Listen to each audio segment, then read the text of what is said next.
let's talk about the coaching staff. Gigi has to go. Gautam Gambhir, his Telly's test match tenure should have ended after this match. I think his home record has been the players that he's backed in the test cricket setup right now that he's invested in, NKR, Jurel, have not worked out as he intended them to work out.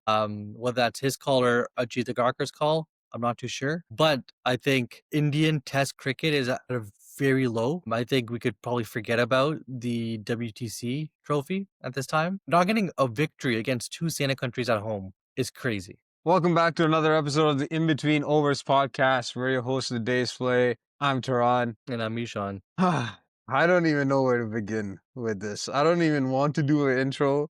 I just don't even want to watch cricket anymore. I am super disappointed after this series. It wasn't anything that I expected. Even though at the start of the series, I said that India better watch out for South Africa. South Africa looked like a team.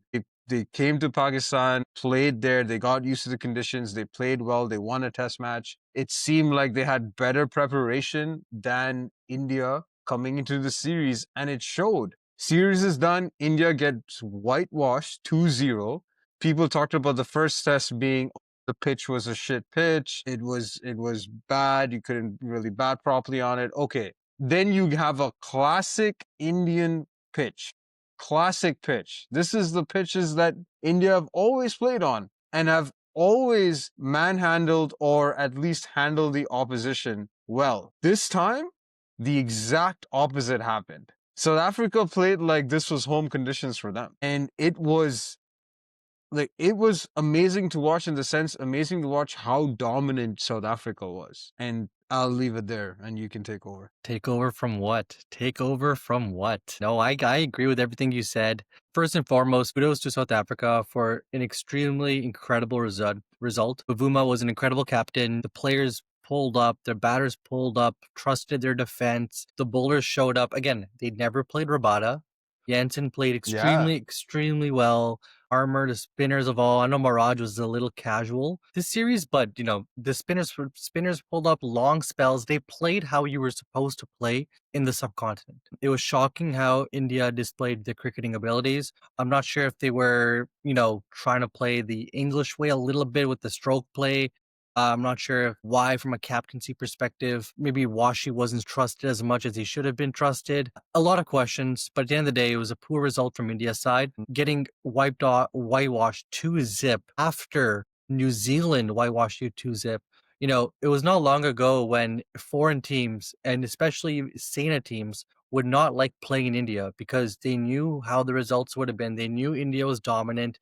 They knew from a spinning department, clutch. You knew from a batting department they could bat long and big, but you do not see that nowadays, and it's extremely disappointing. Yeah, it was a series where the South African team, their spinners were by far the best. Their fast bowlers were by far the best, and we're talking about Bumrah being on the Indian team. Their batters, the way they applied themselves, the way they spent time on the wicket, they acclimatized, they didn't force the shots, they let the game come to them. It was amazing to watch.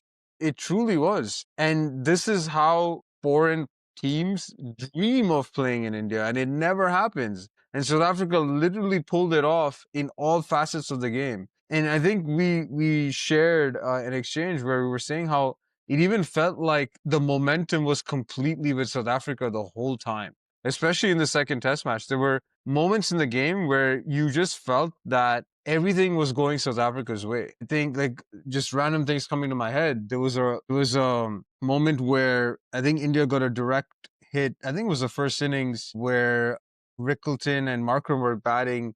India got a direct hit and he was in by literally an inch. He made it by literally an inch. And there were so many moments like that where you felt that there was an opportunity there for India, but South Africa somehow came ahead in that moment. And you look at the last wicket to fall. What a catch that was. Great catch. Great And catch. that was probably the second best catch in the match. There was a better catch than that by Markram. Yeah, in the slips, or was it on Gully? No. Yeah. Yeah, the Yeah, one in yeah, the yeah. slip. Like he took 5 catches in the first innings. One of them was an absolute blinder. If you thought Janssen's catch was great at the end, Markram's catch, because Janssen they were both equally skilled. Very hard. Markram was needed more reaction time, Yes. as Janssen was more. He had to make sure that he was in the position and time the dive and all that, right? Whereas Markram was more reaction. So it just phenomenal. And there's other moments too that I can't think about right now, but that's how the game felt. It just felt like South Africa were destined to win the series. Yeah, no, and defeating India 2-zip in the second match by over 400 runs, it just kind of shows you that the South African batsmen were able to bat and India weren't. And we'll talk about the spinning, talk about the fast bowling as well. But as you mentioned, all in all, terrible, terrible performance from Team India, and they need to reflect. And I do think heads should fall, and I think there need to be some changes. Yeah, yeah, it does definitely feels like that. What changes do you think they should do? I feel like I know the answer, but I'm gonna ask anyway. Okay, I hate being critical because I actually do like the players I'm about to mention, but you gotta look at again, you do have to remember that Dhruv Jurel played pretty decently in England, but is he well suited for Indian conditions? Do you have better options in that case, right? Do you have a Sarfaraz Khan who is performing domestically? You look at some of the top order batsmen, and I hate saying it, but has the Sai Sudarshan experiment failed? I know he batted long, and I think he was close to a 50, I want to say, in the second innings. He's played, maybe I'm just misremembering, but I know he batted long in the second innings. He showed temperament, and I think in day 5, he was just trying to play out time. But is he the best Indian batsman to bat number 3 in India? You got to look at Eswaran, for example. I'm sure he would love to have a chance to fail. He hasn't been given that chance yet. So I think Yeah. there's definitely some changes there, and maybe just reflecting on the concept of including all rounders. You see that sort of the philosophy that Gautam Gambhir has trying to put in the squad. But what's the purpose of having all rounders if you don't trust Washington Sundar bowling? And KR as well, a name did extremely well in Australia. Maybe he is the all rounder for foreign conditions, but is he the best player that you can have in that position in India? Maybe not. You need batsmen who have grit, who are able to bat long, who are used to Ranji conditions. That's how I'm thinking. I don't know. It's a lot to think about, I think. What about you? Yeah, I feel what you're saying, and there is merit to that. I do feel that this team doesn't have enough test cricket or first class experience, right? It's a very young team. Yeah, you have Bumrah, yeah, you have Jaddu. Gill is a young captain, right? He's still learning his game. He obviously did well in the England series, but there were question marks over his place in the team before that series, Hmm. right? There were question marks. Oh, you're making him captain, but he's not even established yet, right? And anyways, he passed that test, so he's going to continue. But you look at the rest, like they're still learning their game. Like Sai Sudarshan is a great example. I felt that he hasn't been handled well. He Yeah. was dropped in England. He then got a score. I think it was against West Indies, and then he doesn't play the first Test match against South Africa. They put Washi at 3, and then Gill gets injured, so then they push Washi back down, bring Sai Sudarshan back in, and now you're putting him under pressure again because if he doesn't score runs, then means he's probably may not get a chance again. That there's that with regards to the team selection. And then there's the types of players you are selecting. I think there has to be a balance between experience and having the young guns in. You already have Jaiswal, who's obviously done really well, but he's also young. He's also learning his game, learning how to play at this level consistently. I feel like you can't have too many like that. No, I Jurel agree. is still learning, and what I like about the names you mentioned, like Iswar and Sarfraz Khan, when Shreyas was available in Red Ball, Shreyas Yes. Iyer, these guys had lots of Ranji or first class experience under their belt. They've been batting and churning runs for years. I do not understand why Iswaran did not get a chance. I truly do not understand that. The man has been churning out runs day in, day out in first class cricket, and he's just carrying the drinks in the team. I do not understand why he did not get an opportunity. He seems, yeah, he's not young like a Sai Sudarshan, but he's young enough to still have. I believe he's in his late 20s, if I'm not mistaken. which means if he performs, he can have the ability to play for at least another 6-7 years if he's able to obviously consistently play. So it's not like you're getting someone in at 33 or 34 and they only have 2 or 3 years left. Right. I think that's what we need to look at. We need to get some players that have been churning runs consistently. Because Sai Sudarshan, not the pick on him, but I believe his average in first class is 38 or 39. Yep. It's And mid 30s or low 30s. Yep. and I don't remember the last time India were picking players in 30s just based on quote unquote talent alone. They would do it mainly based on performance. You had to be mid 40s, high 40s, churning out hundreds, getting 8, 900, 1,000 run seasons consistently, and then you get selected. We saw that in Sarfaraz Khan's selection, Yep. where he literally churned out runs for season after season in Ranji, and then he finally got his opportunity. Now it seems like now you have guys getting picked based on talent alone, where they are showcasing the ability to play long format without having the full experience in that, or the weight of experience in that format. It's kind of like what England are doing. I don't know if India need to go down that route. I don't know if they're doing it intentionally, or probably not. But there is something to be said about, we're in North America. You see the leagues here, for example, the NBA, they call it a copycat league, as in you see one team lay out a certain template, and if it works, then other teams are going to copy it. I wonder if that's happening here, where they're looking at, okay, like maybe we should try to give talent an opportunity and see if they come through, even though they haven't they haven't churned out the runs completely, as an example, consistently, right? I hope that's not the way. I hope they're still looking at consistent performances in Ranji, whether it's batting, whether it's bowling. And I hope that's still the case. And if it is, and if people are getting selected, then play them. Play Eswaran. Give them a chance. Because I don't think Eswaran is going to get another chance. I think you're exactly right. This was the perfect series to play him. You had some injuries. You had the opportunity to include him, just as, giving him that chance to fail. Quite disappointing that they haven't played him in all these years. You raised a really good point of sort of copying templates or maybe changing the philosophy of sort of India's test squad. Because as I was watching, as I was reading some of the commentary online as well, I did feel that that was a discourse going on in the cricket world as well. Some were calling it maybe bringing white ball perspectives into test cricket, where you kind of like, white ball, especially with Gautam Gambhir, you have that influx of all rounders. You have, those sort of tactics, those left hand, hand right combination tactics. I think in addition to copying sort of what England's doing, maybe they're trying to take in some of the white ball success and bring that over to the red ball. But I think maybe this is what you were alluding to, and I'm actually a big believer of this. I think there's a reason why Test cricket is the ultimate form of cricket. It tests you. The longest form will literally criticize and test your technique, your temperament, all the fun stuff. You need specialist batsmen. You need specialist bowlers. I think this is one of the key attributes of this format, and I don't see it changing for a while. Yeah, my dad, I was talking to him the other day, and he said it. He made a really good point, and I don't think it's an unknown fact. But Shout out if Tron's you look dad. at this,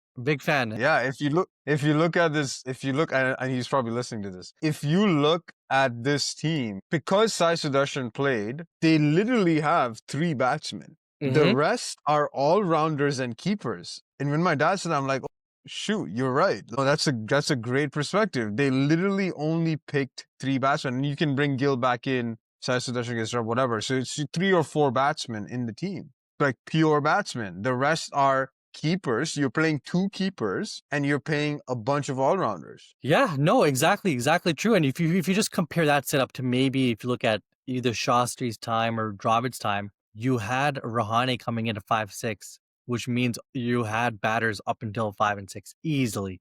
Yeah, Dedicated you batters only had.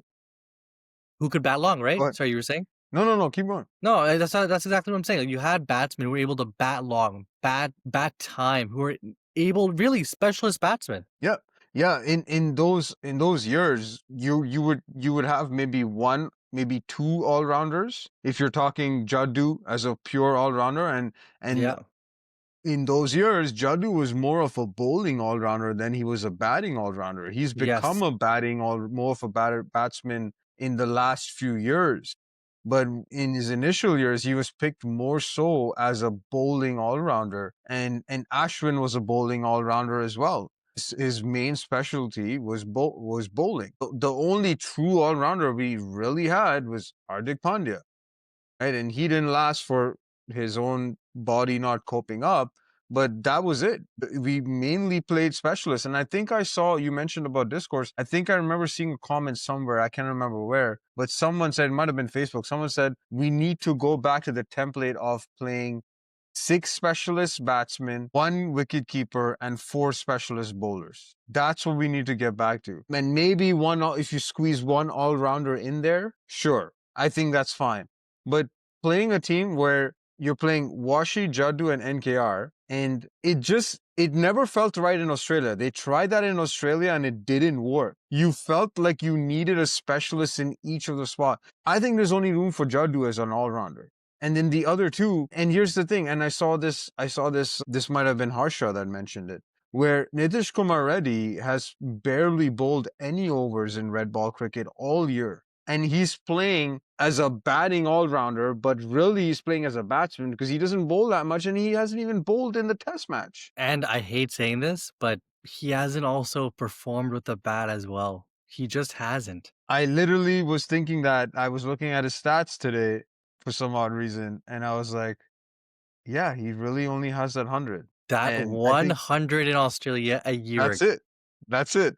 I mean, there's those other, like, he played well that whole series. He played well, but he only has that 100 to show for from a standpoint. And then after that, like, there hasn't been any significant contributions from him, even if it might not have been a 50, right? There hasn't been anything significant. Yeah, I feel we have to go back to specialists. Okay. So we criticize the type of players, the sort of, philosophy. I do also feel that there is blame on the players themselves. I think shot selection was a thing. I think if you look at, for example, KL Rahul, I think he's had a great year, but I hate seeing him. And he did look like this series as opposed to the series in England. He looked like in this series he was afraid to get out.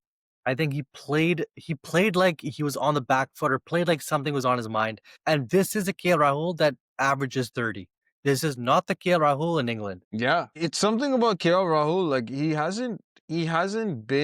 he's not been the same batsman in India than he is away. I think he I has a don't get better that. record away. Yes. Right? Yes. He has Yeah. more centuries away. Yeah, I think he only has 1 or 2 centuries Yeah. in India, and he's got at least a dozen or 9 or 10 total centuries, Yeah. something like that, right? So it's fascinating to think about that. Someone of his caliber that isn't as good in India as he is abroad, which is fascinating. And I see what you're saying about it. Felt like I felt the reason why he was playing like that may have to be with the fact that he probably had added burden on himself, or maybe he added on himself, or maybe there was this expectation that he needed to be there because of the potential fragility in India's lineup with some of the new faces, people still figuring themselves out. Gill not being, especially in this test match, Gill not being there, you can see how much of a difference Gill makes now in this lineup. Yeah, it's I know these players will eventually come good. They definitely have the potential and talent to do that. But maybe they need to do that in Ranji and then come back. Put the performances in there, get some experience under your belt, and then come back into this environment, and maybe it'll put them in a better place to thrive better. Um, yeah, it's going to be interesting to see how selectors what they do now going forward. We talked about philosophy, we talked about players. Let's talk about the coaching staff. Gigi has to go. In my eyes, Gautam Gambhir, his Telly's test match tenure should have ended after this match. I think his home record has been atrocious. I think the players that he's backed in the test cricket setup right now, that he's invested in, NKR, Jurel, have not worked out as he intended them to work out. Whether that's his call or Ajit Agarkar's call, I'm not too sure. But I think Indian test cricket is at a very low. I think we could probably forget about the WTC trophy at this time. Getting rolled out, not getting a victory against two Santa countries at home is crazy. What are your thoughts on that? Because I know India has sort of shied away from a separate red ball captain versus, sorry, a red ball coach versus the white ball coach. Do you see that possibility? Do you see Gigi, getting excluded from the test squad, or do you see him continuing? It's hard to say. I feel based on the current track record, it seems like he's a better white ball coach than he is red ball. There's also been talk that he doesn't really have a lot of experience with red ball in general. And he's mainly been a white ball coach because of the IPL and things like that. But he hasn't really done any other work in the longer format. And maybe that's what's showing here. I like the idea, whether or not they go for it, that's a completely different story. I like the idea just given the fact that we need someone that has more red ball experience. And GG seems to be good for the white ball game. He's a great coach in the white ball game. Whatever he's been doing so far has been working. But maybe it doesn't translate into the red ball game. Send him back to KKR is what if you ask me that question. My gosh. Get him away Send him from back to KKR. Shreyas is not there. He wouldn't mind it. Bro, send him back to KKR. Get him away from the men in blue. Get in someone like a VVS Laxman, Actually, no. Yeah. Forget VVS Laxman. You know who would be a sick coach? I'd love to see. Who is the coach for Gujarat Titans? Baseball cap backwards. Name just eludes me. Ashish Nehra. Ashish Nehra. Get Ashish Nehra in the setup. There'll be no egos, no battles like that at all. Oh man. Maybe you'll get the best out of Sai Sudarshan as well. Who knows? Yeah, but no, I don't think. I think it's quite disappointing how the test. It's quite disappointing India's home record in tests. But what's even more disappointing in my eyes, and I don't think you got the chance to see this, Taran, but it was sort of Gautam Gambhir's press conference at the end of day 5 did not take really any accountability, made a bunch of excuses. And I think if you're going to show up to a press conference, you have to own up to it. Either that or send in, Pant to own up to it. I think he tried facing the media. He did mention a few times that India cricket is more important than him. Hopefully he listens to his own, is there. Yes. I respect him for showing up to press conferences and taking the heat when India is going through moments like these. I respect him for that. Some of the things that he says is questionable and maybe he needs some coaching on how to face the media. Media training. Yeah, some media training. When you say I don't want to make excuses and then you proceed to share every excuse in the book, that just doesn't look good. Does not look good. He looks angry when you ask him the question. Yeah. And then maybe just throw a smile in there once in a while, or some expression in the way you talk rather than just monotone the entire thing. Yeah, there's a lot to say there, and at the end of the day, whatever happens after this, it can't get worse than this, and that's No, don't say that. Don't say that. I'm just kidding. I mean, people are saying Australia 2027 is going to be a whitewash. Oh That's 2 years. That's 2 years from now. And what's also interesting, and the reason why I say that is India is not playing tests for at least another year, which is, I just when I heard that, I was like, a year? You're not playing test cricket for a year? When did that happen? Right? But anyways, that's my own feelings. But that's why I feel we may see a completely different team a year from now if they pay attention to Ranji Trophy some more. And maybe they pick based on that, because that's going to be a whole season of Ranji Trophy in between that, where they will be able to maybe pick some other players. And just to go back to the players, I know some of us listening and I obviously thought about this too, will say, hey, this is the same team that played in England. And I think Gigi said that as well, right? Same team that played in England. Yeah, same team that played in England. However, that team, what did they play before they went to England? I think it was the IPL. And then I think they were able to acclimatize to the conditions, and then they played the series. I think, and if I'm not mistaken, was it right away after IPL? I don't think so. I think there was a gap. There was a gap. Yeah. There was a gap. There was a gap. Yeah. This time, This time, when they played South Africa, what did they play before South Africa? Australia In white ball, in in white white ball. ball format. And many of these players were on the Yeah. white ball squads, right? And you're playing in Australian conditions, right? So I feel like that had a major impact because once again, South Africa, I'm sounding like a broken record, they were in Pakistan.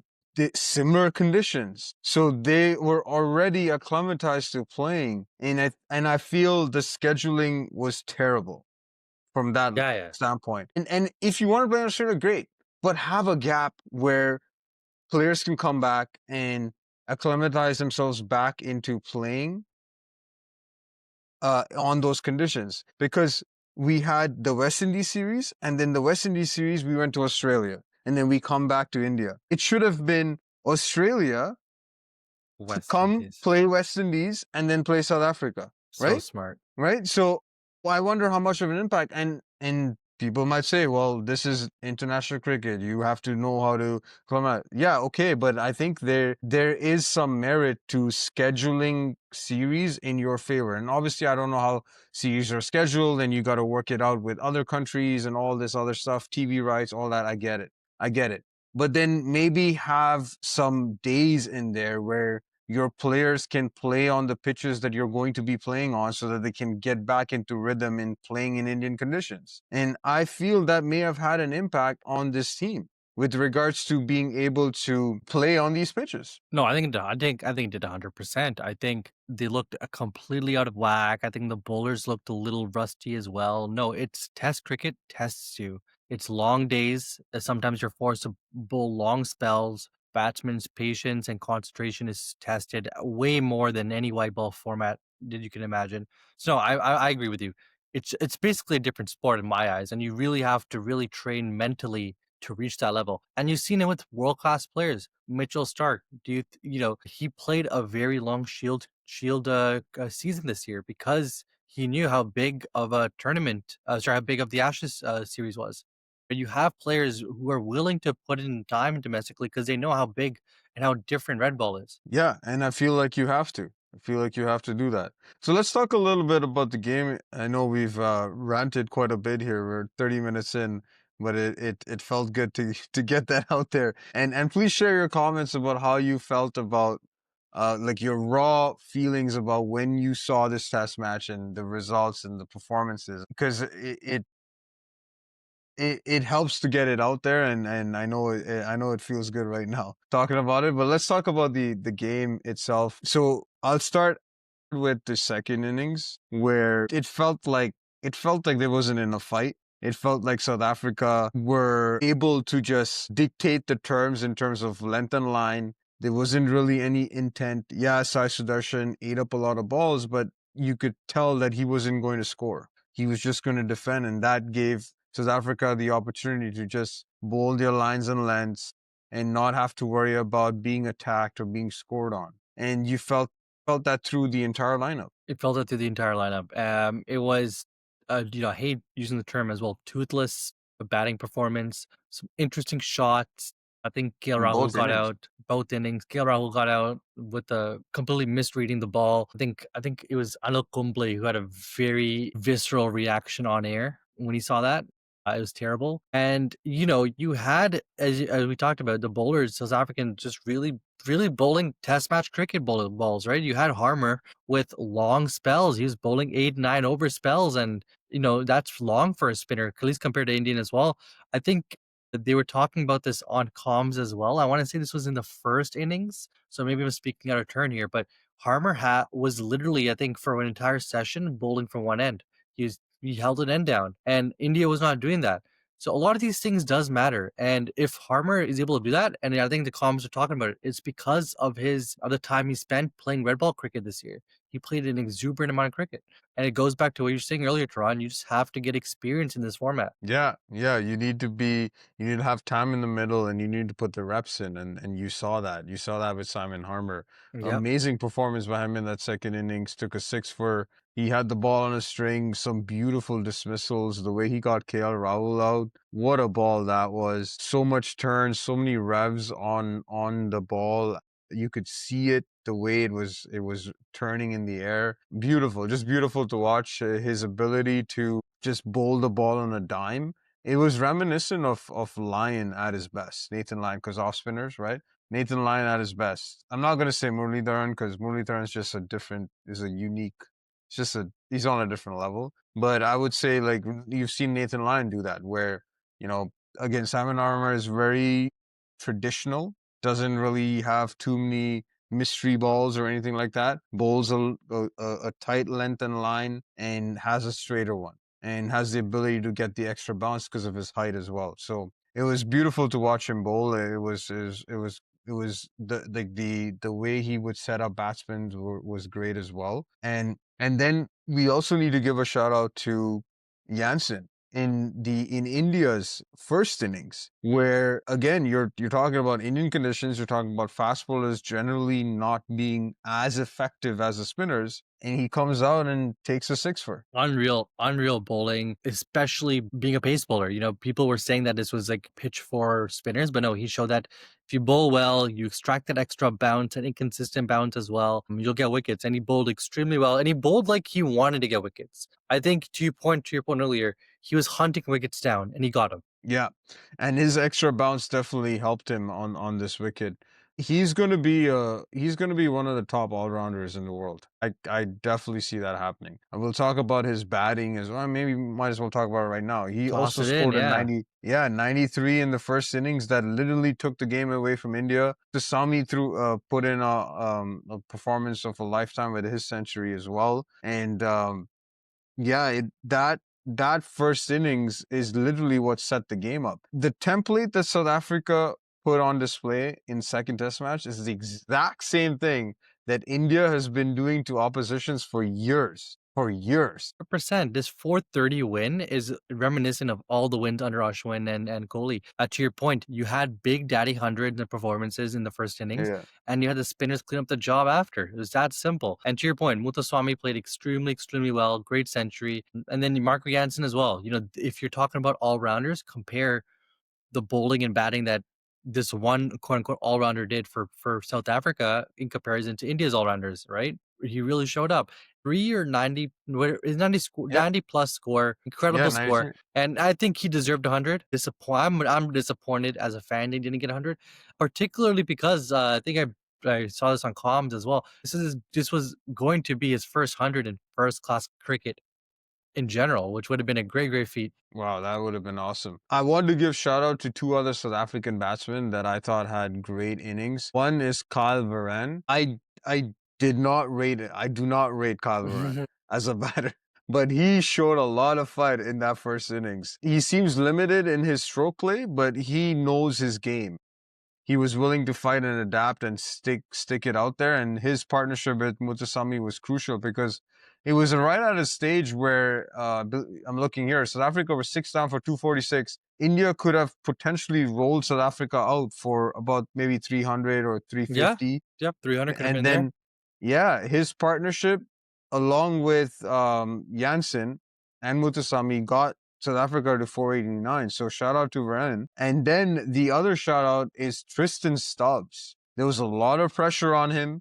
He didn't perform well in the previous test match. He hasn't performed well off late. He has been moving around in the batting order. I think the last test match he was coming at 5 or 6. This test match he comes one down. First innings, solid 49. But his second innings performance was amazing. Again, he deserved 100 as well. He was playing for the team, getting the scoring rate up, and that's how he lost his wicket. I'm fairly certain he would have got 100. But great application. He faced 180 balls, strike rate of 52, proper number 3 innings. He held the innings together and he ensured that South Africa would get to a place of safety where there was no chance of losing the game, or I should say, very little chance of losing the game. Yeah, no, proper innings, and it definitely looked like he trusted his defense. As much Yes. as people talk about stroke play, he is an aggressive batter, but he trusted his defense and it worked out. So no, very, I think great shout outs. And yeah, it was really those solid batting performances. Because if you looked on the scorecard as well, some solid 40s, some good,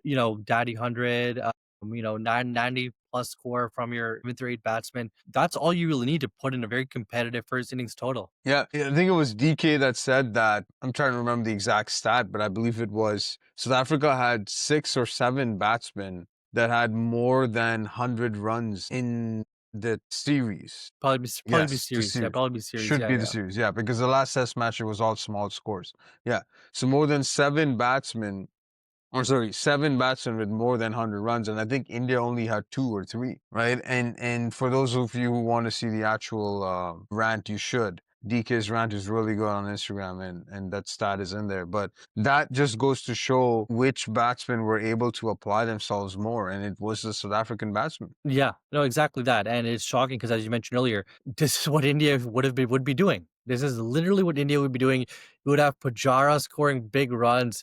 You would have Rahane scoring big runs as well. So it is interesting. It is disappointing, but it's the current state of affairs. And you and I both support Team India, and so we can only hope that they're able to reflect at least. So that was the first innings. And then the second innings as well. It didn't seem like India really learned from their mistakes. Some good batting performances as well from South Africa. Yeah, yeah. Overall, I think the test match just showed us that there are holes in this Indian team, and they'll figure it out. I'm sure they will. And at the same time, it showed us that this South African team deserved to be world champions or test champions. And under Bavuma, we can't end this podcast without giving a shout out to. I don't think he's lost a test match yet as captain. I still don't think he's You're lost a test match. a very good shout. I don't think so either. Yeah, and he was, and I say that because he didn't play in Pakistan. At least the first test match that they lost. So that doesn't count as a loss to him. So shout out to him. He's been a phenomenal leader, quiet person, but you could see, like, you feel like in a team environment, in a private setting, he knows how to inspire, and you see that on the field in the performances that he's able to get out of his team. So shout out to him, great leader, and shout out to South Africa. A series sweep after 25 years is the last time they won, and they swept India at that time as well. Sports is so poetic, cricket in particular. Yes, so that's a good place to wrap it up. It was painful, but fun episode to still go through. We look forward to what is going to transpire from here in Test match cricket specifically with India. I know we got the white ball series to look forward to, and that's going to be fun. Hopefully we see some dubs come out of that, and we will bring that to you as always. But until then, that's Stumps.